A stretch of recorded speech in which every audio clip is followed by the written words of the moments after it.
खुलुमबाय Bodoland एंखं television studio आं हायनार सिगयारि दिनैनि गाहाय रादाबफोराव दङ।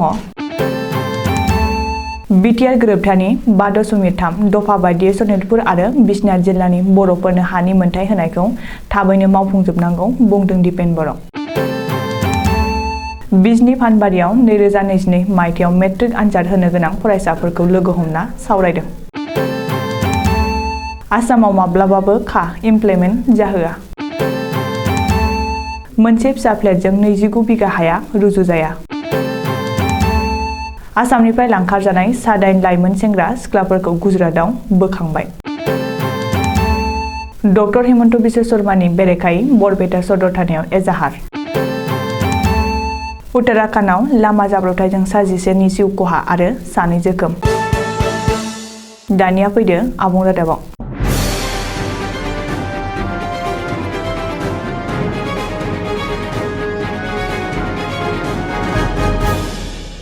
बिटिआर गोरोबथानि 5.2 दफा बायदियै आसाम सोरखारनि प्रिन्सिपाल सेक्रेटारिनि बानजायनायाव दिनै एबसु बिटिसिनि सोरखार आरो आसाम सोरखारनि गेजेराव एडभाइजारनि कमिटिनि सावरायनाया सनितपुर जिल्ला बेंगिरि मावख'नि कनफारेन्स-हलाव सानजौफुनि 11 रिंगानिफ्राय जायो। बे सावरायनायखौ मासि लानानै दैदेनो आसामनि केबिनेट मन्थ्रि उरखावगोरा ब्रह्मआ।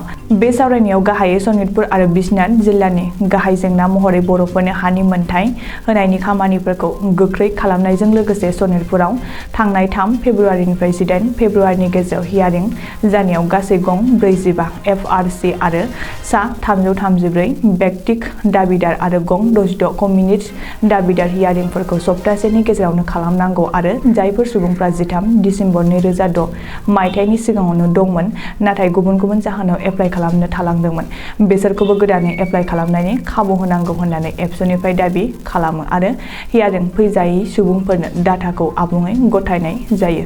मख'नो गोनांदि बे सावरायनायाव मेरु एबसुनि आफादगिरि दिपेन बर'आ बिटिआर गोरोबथानि 5.3 दफा बादियै सनितपुर आरो बिश्नाथ जिल्लानि बर'फोरनो थाबैनो हानि मोनथाय होनायनि खामानिखौ मावफुंजोबनांगौ होननानै दाबि खालामो आरो बिटिआर गोरोबथानि 5.2 दफाजों सोमोन्दो थानाय जेरै सोलोंथाइ आरो गोबां जौगालु खामानिफोरनि जेंनाफोरखौ सम बादियै मावफुंजोबनांगोन होननानै वेलफेयार अफ बड'लेण्ड डिपार्टमेन्टनि आसामनि केबिनेट मन्थ्रि उरखावगोरा ब्रह्मजों लोगोसे आसामनि प्रिन्सिपाल सेक्रेटारि मुकेश साहुखौबो खावलायो।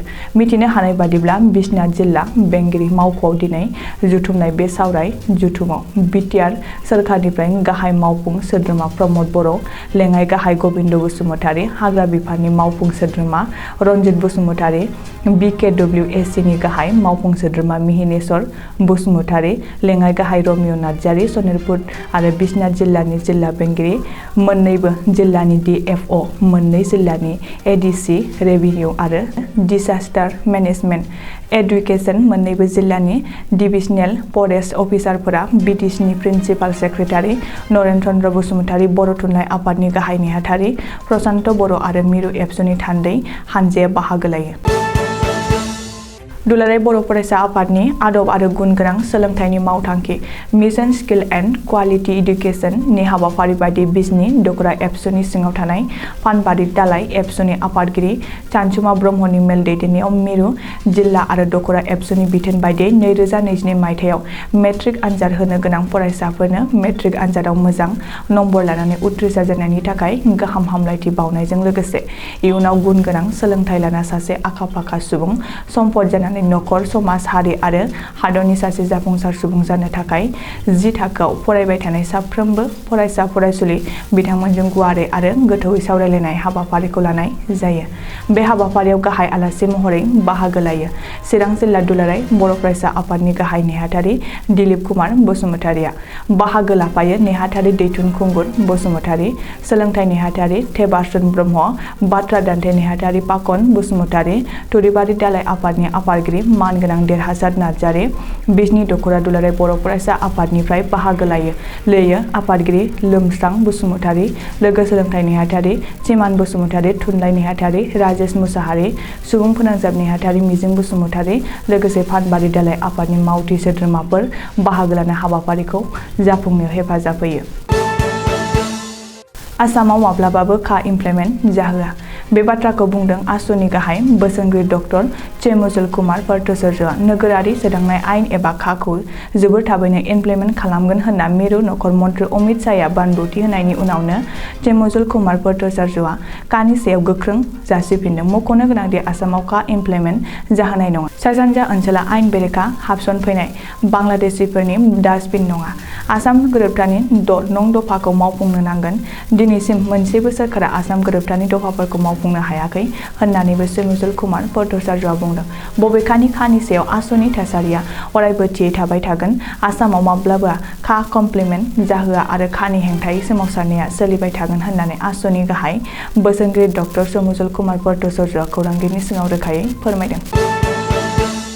गिबि मन्थ्रि डक्टर हिमन्त बिश्व शर्मानि बिसि रिनिक बुआ शर्मानि हानि दान्थे-बिदान्थेनि उनाव आसाम प्रदेश कंग्रेस कमिटिनि आफादगिरि भुपेन बरानि बिसिनि प्लेटआव खौरां बिजोङाव जायगा मोनदों।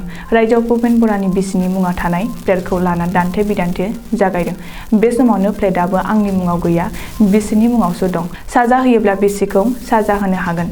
नाथाय 435 स्कुवेर फुटनि मोनसे फिसा प्लेटजों लोगोसे 29 बिघा हाया रुजुजाया। आसाम प्रदेश कंग्रेस कमिटिनि आफादगिरि भुपेन बराया खौरांगिरि मेल खुंना बे बाथ्राखौ बुंदों।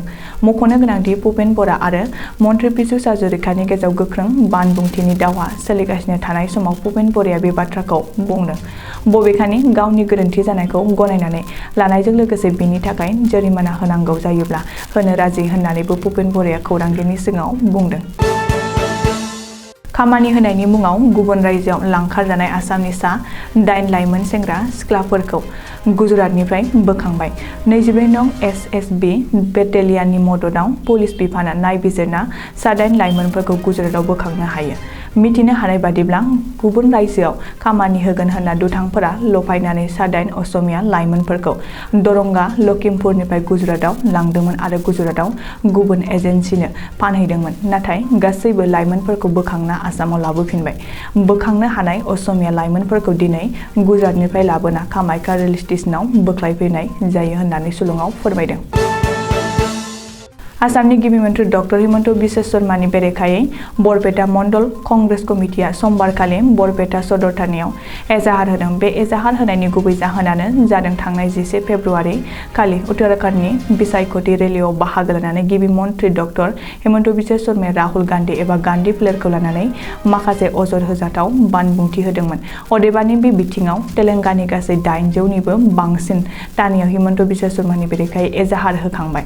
आथिखालाव बरपेटा मण्डल कंग्रेस कमिटिया एपिसिसिनि बिथोन बायदि समबारखालि बरपेटा सदर थानायाव एजाहार होदों होननानै खौरांगिरिनि सिगाङाव फोरमायदों।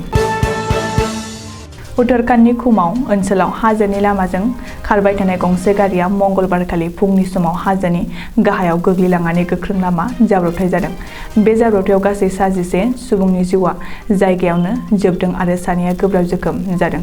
कुमाऊंनि डिआइजिपि नीलेश आनन्द वार्निया खौरांगिरिनि सिगाङाव फोरमायनाय बादिब्ला मोनसे हाबा नखरनिफ्राय फैफिननाय समाव हरखाबै लामानिफ्राय खमावबो 300 फुट गाहायाव गारिया गोग्लैलांदोंमोन। जाहोनाव गारिया गब्रायदोंमोन।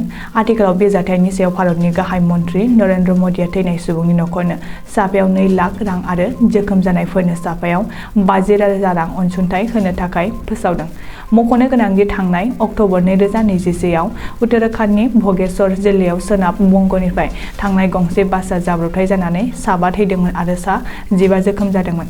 बेनि अनगायैबो गुबुन गंसे गारिया लामानि ड्रेनाव गोग्लैलांनानै 13 सुबुंनि जिउ खहा जादोंमोन। दिनैनि रादाबा एसेनोसै। गोजोन्थों।